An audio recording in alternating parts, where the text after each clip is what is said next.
When there is righteousness in your heart, there is beauty in the character. When there is beauty in the character, there is harmony at home. When there is harmony at home, there is order in the nation. And when there is order in the nation, there is peace in the world. नमस्कार दोस्तों, मैं रजनीश कुमार सिंह और आप देख रहे हैं दी ऑटरिंग। आज मैं आपको एक किस्सा सुनाऊंगा। जी हाँ, किस्सा बड़ा दिलचस्प है। लेकिन साइंस और टेक्नोलॉजी सेक्टर के न्यूज़ में किस्से? जी हाँ, बिल्कुल। आज का किस्सा है एक ऐसे व्यक्ति के बारे में, एक ऐसे मनीषी के बारे में जिसने विश्व पटल पर भारत का नाम इतना ऊंचा किया कि आज भारत दुनिया के विकसित देशों के साथ कंधे से कंधा मिलाकर चल रहा है, तो ये उन्हीं की देन है। आज बात होगी जनता के महामहिम की, आज बात होगी एक वैज्ञानिक की, आज बात होगी एक अखबार बेचने वाले की।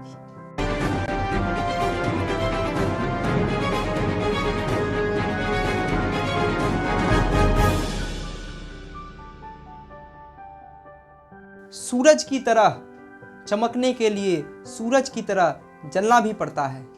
हम जिस व्यक्ति के बारे में आज बात कर रहे हैं वो अक्सर इस बात को किया करते थे, और उन्होंने इस बात को केवल कहा नहीं, उन्होंने अपने जीवन में वह कर दिखाया। दिनांक 15 अक्टूबर 1931 में धनुषकोडी नामक एक छोटे से गांव में एक नाविक के घर पैदा हुआ एक लड़का, जो बाद में चलकर भारत के सबसे बड़े संवैधानिक पद पर आसीन हुआ। जी हाँ, बिल्कुल, हम बात कर रहे हैं भारत के 11वें राष्ट्रपति श्री एपीजे अब्दुल कलाम की। 1972 से कलाम साहब भारतीय अंतरिक्ष अनुसंधान संगठन से जुड़े। कलाम साहब को परियोजना महानिर्देशक के रूप में भारत का पहला स्वदेशी उपग्रह SLV तृतीय बनाने का श्रेय हासिल हुआ। 1980 में इन्होंने रोहिणी उपग्रह को पृथ्वी की कक्षा के निकट स्थापित किया था। इस प्रकार भारत भी अंतर्राष्ट्रीय अंतरिक्ष क्लब का सदस्य बना। कलाम साहब 1992 से 1999 तक रक्षा मंत्री के विज्ञान सलाहकार तथा सुरक्षा शोध और विकास विभाग के सचिव थे। अग्नि और पृथ्वी मिसाइल का सफल परीक्षण का श्रेय काफ़ी कुछ इन्हीं को जाता है।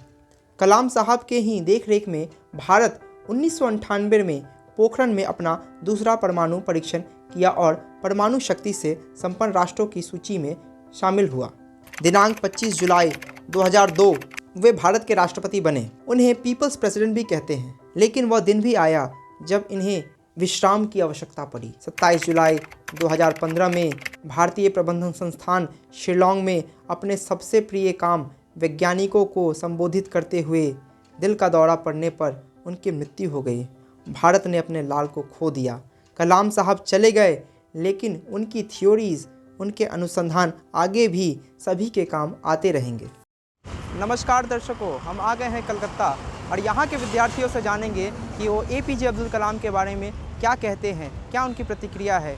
तो जानते हैं जिस व्यक्ति विशेष के बारे में हम बात कर रहे हैं उनके बारे में इनको कुछ ज्ञान है कि नहीं। भारत के 11वें राष्ट्रपति कौन थे? 11th Droupadi Murmu. No, it was APJ Abdul Kalam. Okay. अच्छा, उनकी लिखी हुई कोई भी किताब का नाम बता सकते हैं आप लोग? उनका ऑटोबायोग्राफी है द विंग्स ऑफ फायर। अच्छा जी, बिल्कुल। आप में से कोई बता सकता है कि एपीजे अब्दुल कलाम कौन थे? जिनको पता हो वो हाथ उठाएं। जी।